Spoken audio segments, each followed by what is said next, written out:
Good morning সকলকে। নতুন বছর, তোমরা সকলেই বই পেয়ে গেছো। তার মধ্যে একটা বই রয়েছে ইতিহাস বই। নতুন বইয়ে একটা মজার গন্ধ থাকে, সেটা আমরা সকলেই জানি।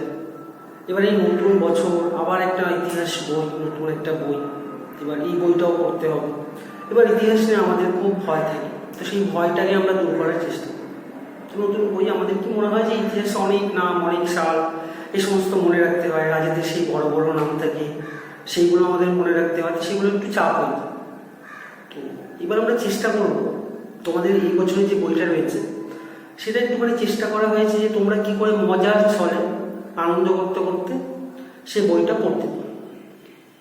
এইবার এই যে বইটা, সেইখানে তোমরা দেখবে যে তোমাদের মতনই ক্লাস 6-এ পড়ে কয়েকটা বাচ্চা, তোমাদের এই বন্ধু বান্ধবদের মতন।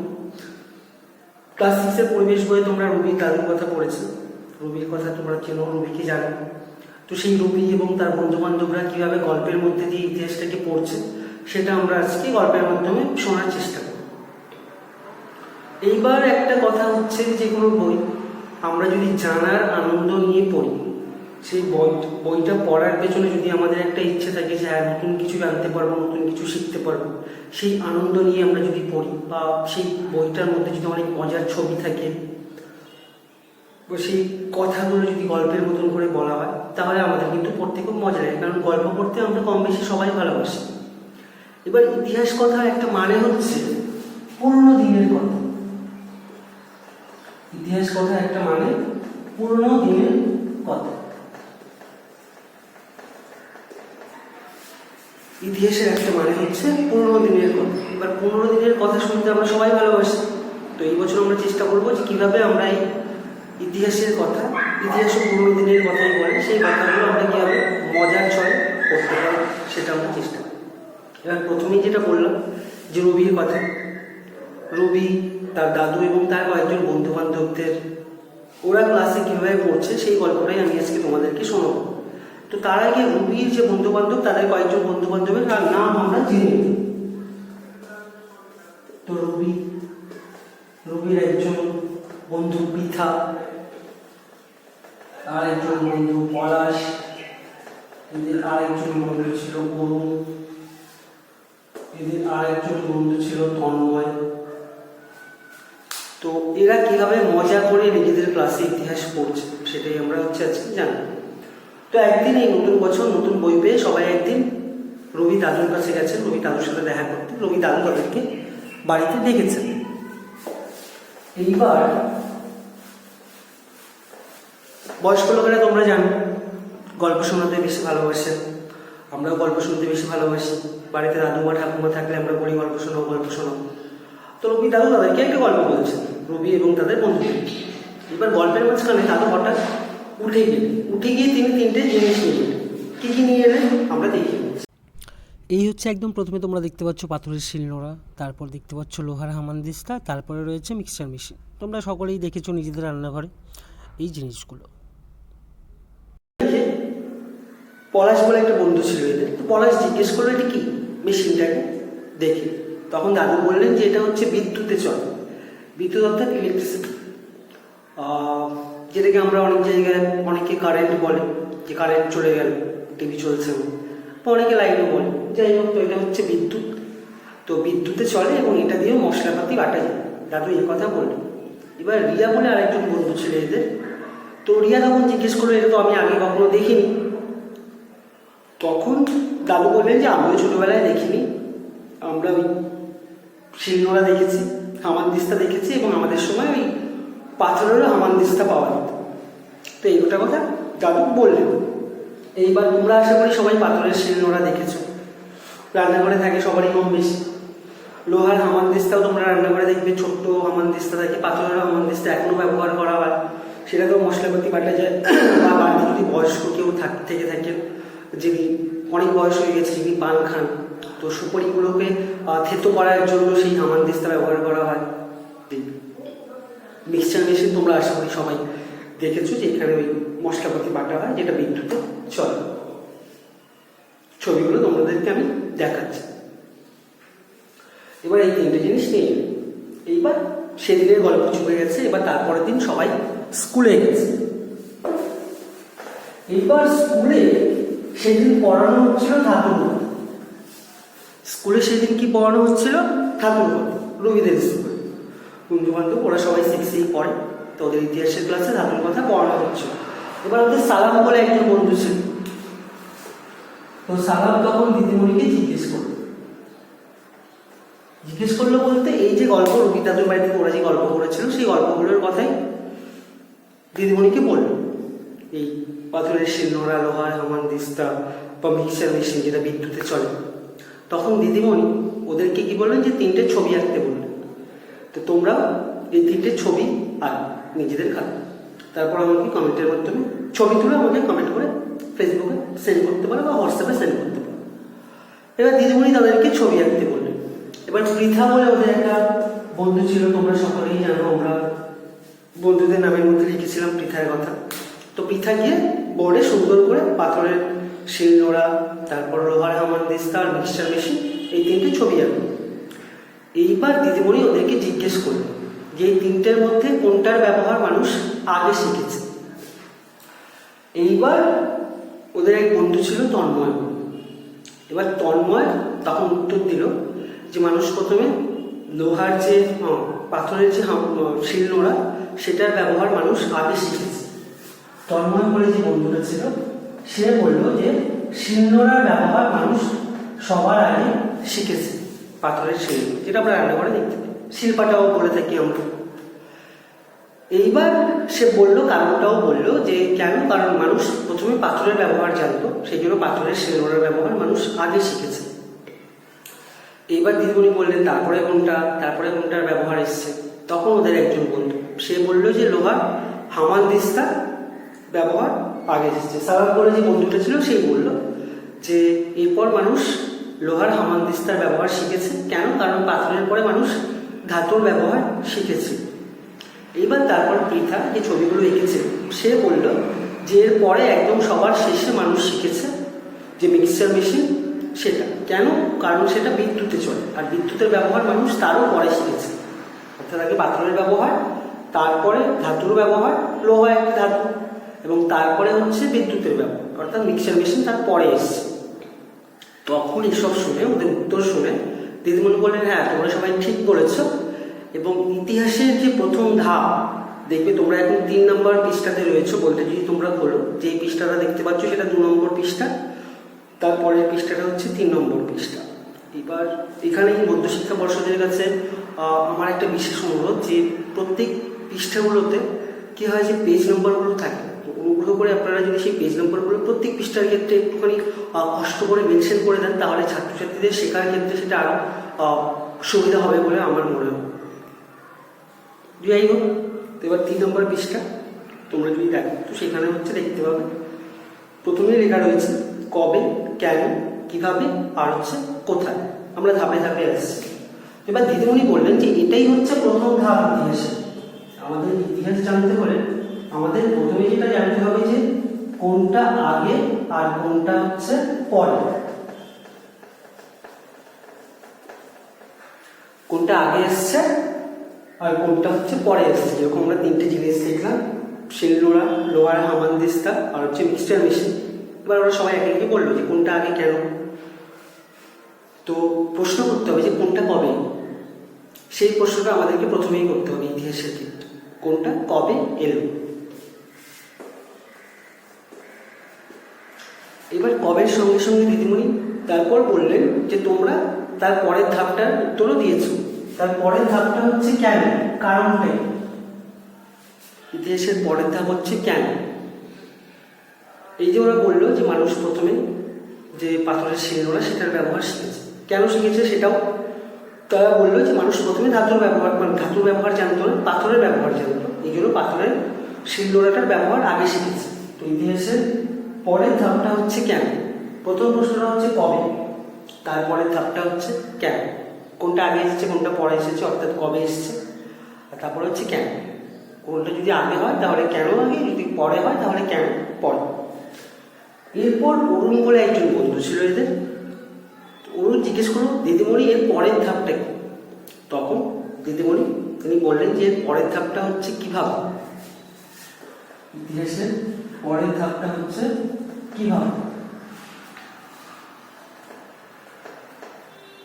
মানুষ কীভাবে পাথরের শিলনোড়ার ব্যবহার শিখলো, কীভাবে মানুষ যে লোহার হামানদিস্তা তার ব্যবহার শিখলো, তো এগুলো আমাদেরকে জানতে হবে। এর সাথে সাথে আমাদেরকে আরও একটা জিনিস জানতে হবে, সেটা হচ্ছে কোথায় এই যে কাজগুলো হচ্ছে সেই কাজগুলো কোথায় হচ্ছে। তো অর্থাৎ তার পরের ধাপ হচ্ছে কোথায়। এইটাই দেখবে তোমাদের যে 3 নম্বর পৃষ্ঠা রয়েছে তারা একদম উপরে লেখা রয়েছে 1.1 দিয়ে 1 দিয়ে যে কবে, কেন, কিভাবে, কোথায়।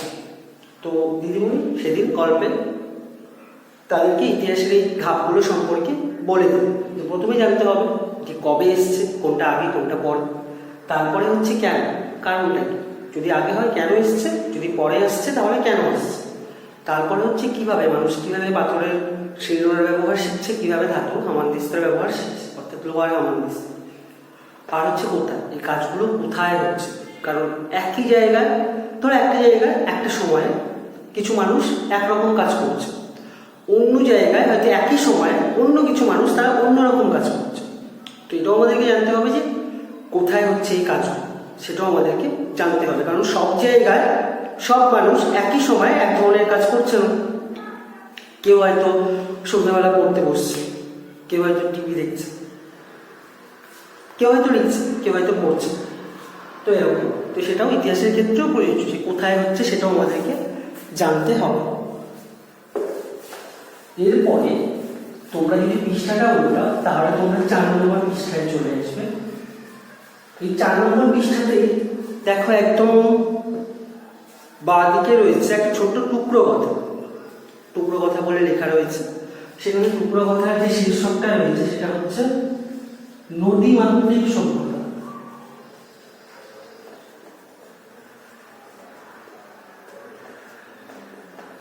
নদীমাতৃক সভ্যতা। এবার এই সভ্যতা জিনিসটা কি, সভ্যতা কাকে বলে সেই সম্পর্কে তোমরা 3 নম্বর অধ্যায় পড়ো। 3 নম্বর অধ্যায়ে তোমরা জানতে পারবে সেখানে বেহেরকার সভ্যতার কথা, হরপ্পা সভ্যতার কথা, বৈদিক সভ্যতার কথা। তো সেগুলো নিয়ে পরে সভ্যতা কাকে বলে সেগুলো নিয়ে পরে আলোচনা করা হবে। মায়ের মতো। তারপর লিখবে পুরোনো দিনের অনেক সভ্যতা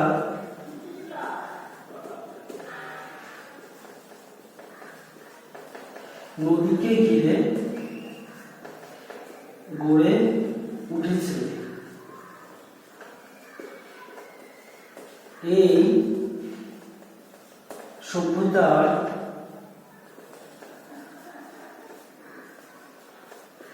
মানুষের কাছে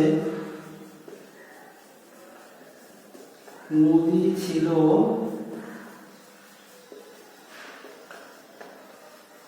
মায়ের মতো, তাই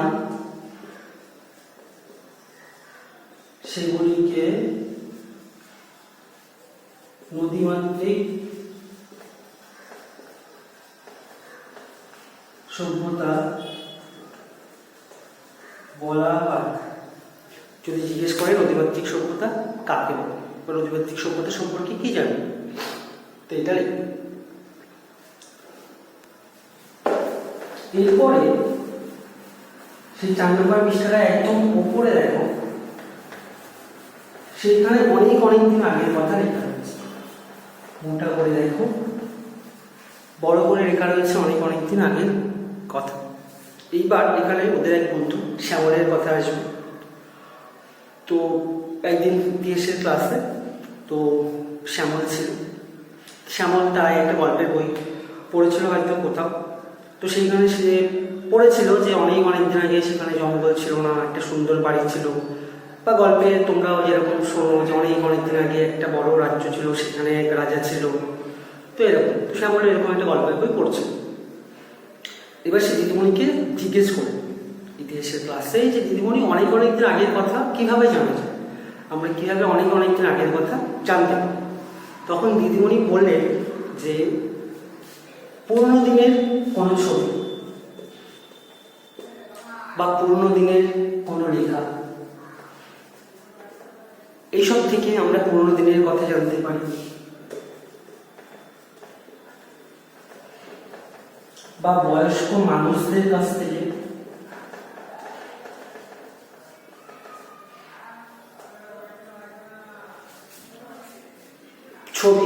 পুরোনো দিনের কোনো ছবি, পুরোনো দিনের কোনো লেখা, বা বয়স্ক, যারা অনেক বয়স হয়ে গেছে যাদের, সেই বয়স্ক মানুষদের কাছে আমরা পুরোনো দিনের কিছু কথাই আনতে পারি, সব কথাই আনতে পারি, কিছু কিছু কথা আমরা এই সমস্ত জায়গা থেকেই জানতে পারি, ছবি দেখে, লেখা দেখে, বা বয়স্ক মানুষদের কাছ থেকে। এবার যদি অনেক অনেক পুরোনো দিনের কথা হয়, অনেক পুরোনো, যেই সময়ে হয়তো কোনো ছবি নেই, যেই সময়ে হয়তো কোনো লেখাই নেই, এবার যেই সময়ে হয়তো কোনো মানুষই বেঁচে নেই, যে বয়স্ক মানুষদের কাছ থেকে আমরা সেই সময়ের কথা শুনব, তখন কি করতে হয়? তখন আমাদেরকে সাহায্য করে ইতিহাসের বই। এই ইতিহাসের বইগুলো থেকে আমরা যখন অনেক অনেক পুরোনো দিনের কথা জানতে পারি। এইবার গল্পের বইতেও লেখা থাকে অনেক সময় অনেক অনেক আগের কথা, অনেক অনেক পুরোনো দিনের কথা। এবার গল্পের বইয়ে যে অনেক অনেক দিন আগের কথা লেখা থাকে, সেই কথাগুলো সবগুলোই কিন্তু ইতিহাস নয়। কারণ গল্পে তোমরা দেখেছো অনেক কেমন কিম্ভূত সব রাক্ষস, দৈত্য, বা পক্ষীরাজ ঘোড়া যে রানা মেলে উড়ে চলে। এবার এগুলো হচ্ছে মানুষের মন গড়া, মানুষের মনের কল্পনা। এগুলো কিন্তু সত্যি নয়, এগুলো মানুষের মনের কল্পনা। এবার ইতিহাস বইতে কখনোই তোমরা দেখবে না যে পক্ষীরাজ ঘোড়ায় চড়ে যুদ্ধ হচ্ছে। ইতিহাসের কোনো বই এরকম লেখা থাকবে না, কারণ ইতিহাস মন গড়া নয়। ইতিহাস গল্পের মতন শোনা, কিন্তু ইতিহাস সত্যি, ইতিহাস সত্যি, মানুষের মনের কল্পনা বা মন গড়া নয়। তো এটা হয়ে গেল সেদিন স্কুলে। এবার সেদিন স্কুল থেকে বিকেলবেলা তারা আবার রবি দাদুর কাছে গেছেন, রবি দাদুর সাথে গল্প করতে। এবার সেখানে তারা এই যে স্কুলে আজকে গল্পের কথা শুনল, যে গল্পের বইতে অনেক অনেক দিন আগে সব কথাই হচ্ছে, ইতিহাস নয়, তো সেটা তারা দাদুকে বললো। এবার দাদু বললেন, হ্যাঁ দিদিমণি ঠিকই বলেছেন যে গল্পের বইতে লেখা থাকে যে অনেক অনেক দিন আগের কথা, কিন্তু কবেকার কথা সেটা লেখা থাকে না। ইতিহাসে যেটা হয় যে কোন সময়ের কথা, একটা সময়ের হিসেব দেওয়া হয়, মোটামুটি একটা হিসেব থাকে যে এই সময়ের এই ঘটনা, যেটা আমরা গল্পের বইতে কখনোই পাই না। এইবার তখন অরুণ বলে একটা বন্ধু ছিল, অরুণের মনে প্রশ্ন জাগে। অরুণ দাদুকে জিজ্ঞেস করলো যে ইতিহাসে শুধুমাত্র মানুষের কথাই কেন থাকে? ইতিহাসে শুধুমাত্র মানুষের কথাই কেন থাকে? এটা অরুণ রবি দাদুকে জিজ্ঞেস করল। এইবার আমরা দেখেছি প্রথমেই একদম যে ইতিহাস শব্দের একটা মানে হচ্ছে পুরোনো দিনের কথা, আর তার সঙ্গে সঙ্গে আমাদের এটাও মাথায় রাখা উচিত যে ইতিহাসের যে প্রধান বিষয় সেটা হচ্ছে মানুষ এবং তার কাজকর্ম। ইতিহাসের প্রধান বিষয় লিখে দিচ্ছি আমি, তোমরা লিখে নাও। ইতিহাসের প্রধান বিষয় মানুষ ও তার কাজকর্ম। তো ইতিহাসের প্রধান বিষয় কি? মানুষ ও তার কাজকর্ম। তরুণ জিজ্ঞেস করল রবি দাদু যে মানুষের কথাই কেন লেখা থাকে ইতিহাসে? তখন দাদু বললেন যে দেখো, বাঘ, সিংহ বা গরু, ছাগল, এদের তো কেউ জিজ্ঞেস করে না বাবার নাম কি, মায়ের নাম কি, বা ঠাকুরদার নাম কি, বা আদি বাসস্থান কোথায় ছিল। এবার মানুষের ক্ষেত্রে সেই প্রশ্নগুলো করে মানুষ, সেই জন্য মানুষের ইতিহাস জানার প্রয়োজন রয়েছে। তো এখানে একটুখানি একটা কথা মনে পড়ে গেল যে এপসদের নিয়ে একটা মুভি রয়েছে মধ্যে। তো সেখানে সায়েন্স ফিকশন বলে একটা জনার থাকে। সায়েন্স ফিকশন মানে কল্পবিজ্ঞান। তোমরা পাগলা গণেশ বলে একটা গল্প পড়বে বাংলাতে, যেটা হচ্ছে কল্পবিজ্ঞানের একটা গল্প। কল্পবিজ্ঞান মানে এখন তো বিজ্ঞানের অনেক উন্নতি, তো সেই আজ থেকে ধরো 50 বছর পর, 100 বছর পরে দুনিয়াটা কেমন হবে সেরকম একটা আভাস পাওয়া যায়। সেটা মানুষের মনের কল্পনা, যেরকম আমরা গল্পে দেখলাম যে মানুষের মন গড়া, মানুষের কল্পনা। তো সায়েন্স ফিকশনটা অনেকটা ওরকমই, বিজ্ঞানের সঙ্গে কল্পনার একটা মিশেল। তো এখানে এপদের নিয়ে একটা মুভি ছিল, খুব সুন্দর মুভি, যে এপ, যাদের কথা তোমরা পরের অধ্যায়ে পড়বে, যে কিভাবে ধীরে ধীরে হচ্ছে এপ থেকে মানুষ হলো। আফ্রিকার ঘন জঙ্গল ছিল, বড় এক ধরনের বানর, যাদের লেজ ছিল না তাদেরকে বলা হতো এপ। তারপরে কিভাবে তারা গাছ থেকে নামলো সেসব জানবো তুমি। তো এবারে মুভিটাতে, এই সিনেমাটা দেখানো হচ্ছে যে এপগুলো না আমাদের মতনই বুদ্ধি, মানে এপদের সঙ্গে মানুষের একটা যুদ্ধ হচ্ছে, এপগুলো মানুষদেরকে বন্দি করে দিচ্ছে, এরকম একটা ব্যাপার। তো এরকম একটা মুভি রয়েছে। তো এরকম যদি হয়ে যায়, কোনোদিন যদি এপগুলোর এত বুদ্ধি হয়ে যায়, তাহলে হতেই পারে যে এদেরও ইতিহাস জানার দরকার হবে, তখন ওদেরও হয়তো জিজ্ঞেস করতে পারে, যদিও এটা সায়েন্স ফিকশন, কল্প বিজ্ঞানের কথা যাই না। তো আরও বললেন বাঘ, সিংহ, গরু-ছাগল এদেরকে কেউ বাবা মায়ের নাম জিজ্ঞেস করে না, মানুষকে জিজ্ঞেস করে, এই জন্য মানুষের ইতিহাস জানা দরকার।